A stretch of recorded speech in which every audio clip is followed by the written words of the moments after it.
کہ اللہ کی جانب سے اللہ نہ ملے، اللہ والے ہیں جو اللہ سے ملا دیتے۔ کہ جب انسان ذکر قلبی کسی اللہ کے ولی سے حاصل کر لیتا ہے، پھر وہ آنکھیں تو اس کی بند ہوتی ہیں، زبان اس کی بند ہوتی ہے، پر دل اس کا ذکر کر رہا ہوگا۔ کسی نے امام غزالی رحمۃ اللہ علیہ بہت بڑی ہستی گزرے ہیں، آپ فرماتے ہیں کہ میں بہت بڑی مسجد کا خطیب تھا، روزے کا بھی پتہ تھا، نماز کا بھی پتہ تھا، سجدوں کا بھی پتہ تھا، اور بہت بڑا عالم بھی تھا، پر نہ نماز میں مزہ آتا تھا نہ سجدوں میں مزہ آتا تھا، نہیں آتا تھا۔ پتہ تھا، علم بھی بڑا تھا میرے اندر، کہا مجھے پتہ لگا ایک چھوٹی مسجد کا چھوٹا امام ہے، وہ بزرگ انسان ہے، وہ تہجد بھی پڑھتا ہے، وہ ذکر اذکار کرتا ہے، وہ بڑا رتبہ ہے۔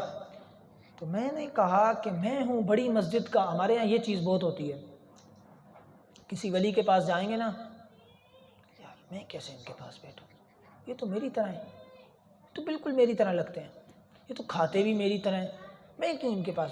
تو یہ چیز انسان کے اندر ہوتی ہے۔ امام غزالی فرماتے ہیں میرے اندر یہ چیز تھی کہ یار میں ان کے پاس کیوں جاؤں، میں تو اتنی بڑی مسجد کا خطیب ہوں، لیکن جانا تو پڑے گا۔ سنا ہے میں نے ان کے، تو رات ہوئی، عشاء کے بعد رات کے اندھیرے میں نکلے اور جا کر ان کے پاس بیٹھے، بتاؤ کہا حضرت یہ معاملات ہیں، مزہ نہیں آتا ذکر یہ وہ۔ تو آپ نے فرمایا کہ تو کبھی سدھر ہی نہیں سکتا۔ حضور کیوں نہیں سدھر سکتا؟ کہ تیرے اندر اتنا تکبر ہے کہ تو دن کے اجالے میں بھی نہیں آیا کہ کہیں تجھے لوگ نہ دیکھ لیں حضرت کے پاس آتے ہوئے۔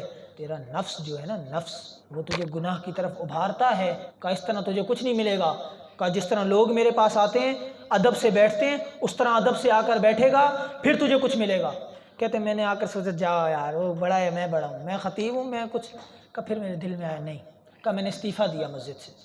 دن کے اجالے میں حضرت کے پاس پہنچا، سلام کیا، دست بوسی کی، میں نے کہا حضرت بیعت فرمائیں، کہ بیعت ہوا۔ حضرت نے پہلا سبق ہی یہ دیا، فرمایا جاؤ باہر جاؤ، اور نمازی جو آئیں گے نماز سے فوراً بعد جانا، نمازیوں کی جوتے سیدھے کرنا۔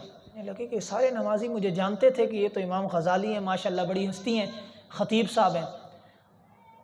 مرشد کا حکم تھا، آیا کہ 2-3 دن تو مجھے تکلیف ہوئی، جیسے مرشد کا حکم تھا، کرتا رہا، آسانی ہو گئی۔ کہ کچھ عرصے بعد، کچھ دنوں بعد مرشد نے فرمایا اب تمہارا دوسرا سبق۔ کہا حضور کیا ہے؟ آپ نے فرمایا جاؤ کنویں کے پاس، لوگوں کو وضو کراؤ، جو بھی آتا ہے اس کو تم نے وضو کرانا ہے۔ کہا جی حضور، یہ سبق دے دیا گیا۔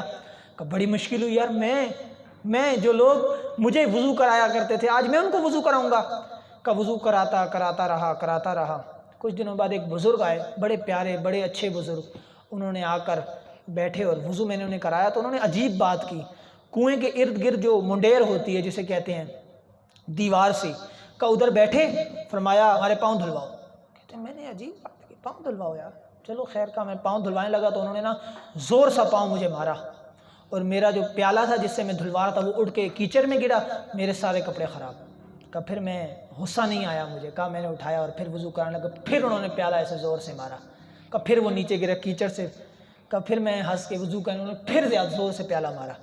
کہ تیسری بار بھی مجھے غصہ نہیں آیا، کہ اٹھتے ہوئے نا انہوں نے میری طرف غصے سے دیکھا اور میں نے مسکرا کے دیکھا، اندر گئے اور جو میرے مرشد تھے حضرت بو علی فارمدی، فرماتے ان کو لے کر آئے اور فرمایا کہ غزالی جو ہے پکا ہو چکا ہے، اب یہ کچھ بن چکا ہے، اب یہ چاہے تو کسی کی تربیت فرما سکتا ہے۔ تو امام غزالی فرماتے کہ میرے مرشد آگے بڑھے اور مجھے سینے سے لگایا اور فرمایا کہ غزالی میرا نام تو لوگ بھول جائیں گے، پر تیرا نام ساری زندگی لوگ یاد رکھیں گے اور تو مشہور ہوگا۔ تو آج امام غزالی جانا جاتا ہے، امام غزالی جناب کیا تھا، جوتے سیدھے کیے، وہ کہہ دیتے کہ حضرت میں تو خطیب ہوں، میں کیوں سیدھے کروں؟ اکثر لوگوں کا یہ معاملہ ہوتا ہے، یہ امتحانات کی تو لیا جاتا ہے، یہ بندہ اس قابل ہے کہ نہیں ہے۔